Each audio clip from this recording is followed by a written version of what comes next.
আসসালামু আলাইকুম খামারি ভাইরা, আপনারা কেমন আছেন? আশা করছি মহান আল্লাহ তাআলার রহমতে আপনারা সুস্থ আছেন, ভালো আছেন। কোন জায়গা থেকে ভিডিওটা দেখছেন সেটা কমেন্টসে জানান। আপনি যদি পান্তা খেতে চান, কোন উপকরণটা সবার আগে প্রয়োজন? অবশ্যই শুরুতে ভাত রান্নার কথাই সবার মনে আসবে। আবার পান্তাটা খেতে কতটা মজা হবে তার অধিকাংশই নির্ভর করবে ভাতটা কতটা ভালোভাবে সিদ্ধ হয়েছে ঠিক তার উপর। ঠিক তেমনি খামারিরা যখন গরুর খামার তৈরির কথা ভাববে তখন শুরুতেই তার মাথায় আসতে হবে গরু কেনার কথা। আবার এই গরুর ব্যবসা কতটা লাভজনক হবে তা অধিকাংশই নির্ভর করবে গরুর জাত কতটা উন্নত তার উপর। কিন্তু এই ভালো জাতের গরু কেনা খামারিদের জন্য একটা অনেক বড় চ্যালেঞ্জ। কারণ ভালো জাতের গরু যেমন চাইলেই পাওয়া যায় না, তেমনি সব খামারিও সহজে বুঝতে পারে না কোনটা ভালো হবে আর কোনটা মন্দ।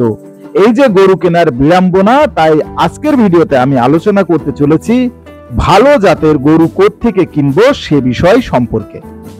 আর একটা কথা খামারি ভাইয়েরা, আপনি যদি গরু ছাগল হাঁস মুরগির রোগ বালাই এবং ঔষধ সম্পর্কে জানতে চান তাহলে দেরি না করে আমার চ্যানেলটি এক্ষুনি সাবস্ক্রাইব করে বেল আইকন বাজিয়ে দিন।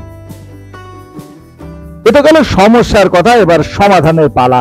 আসুন জেনে নেই আমরা কোত্থেকে ভালো গরু কিনতে পারবো সে বিষয়গুলো নিয়ে কিছু তথ্য। প্রথমত, সরকারি ডেইরি ফার্মে ভালো জাতের গরু পাওয়া যায়। সেখানে সরকারিভাবে প্রজনন কার্যক্রমের আওতায় ভালো সুরক্ষিত জাতের গাভী ও ষাঁড়ের বীজ সরবরাহ করা হয়।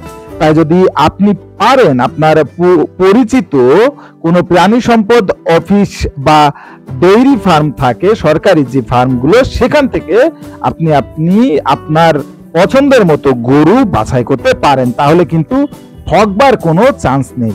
এরপর সাধারণত বাণিজ্যিক গোপ্রজনন খামারগুলো খামারের জন্য গরু বিক্রি করে। প্রতিষ্ঠিত খামারগুলোতে বংশগত সব তথ্য থাকে, তাই গাভীর উৎপাদন সক্ষমতা সম্বন্ধেও ধারণা করা যায়।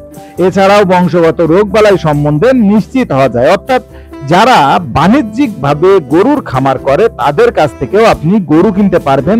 এই ক্ষেত্রে গাভী গরুর খামার যারা করতে চান তাদের জন্য কিন্তু বেস্ট হবে, কারণ গাভী গরু যখন আপনি কিনবেন তখন তার বংশগত সব তথ্যই লাগবে। গাভীটি কত লিটার দুধ দেয়, কেমন তার চরিত্র, সে বিষয়গুলো সম্পর্কে কিন্তু ওই খামারই জানে।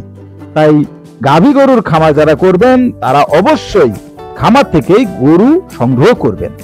এছাড়াও পাবনা, সিরাজগঞ্জ, ফরিদপুর, মুন্সিগঞ্জ এইসব এলাকায় নিজস্ব কিছু জাত আছে যারা ভালো উৎপাদনের জন্য আস্তে আস্তে জনপ্রিয় হচ্ছে। এইসব এলাকাতেও ভালো মানের গরু পাওয়া যেতে পারে। আশা করছি আজকের ভিডিওর আলোচনার দ্বারা খামারিরা ভালো জাতের গরু কেনার সমস্যাগুলোর উপলব্ধি করতে পারবেন এবং সমাধানও দিয়ে দিয়েছি।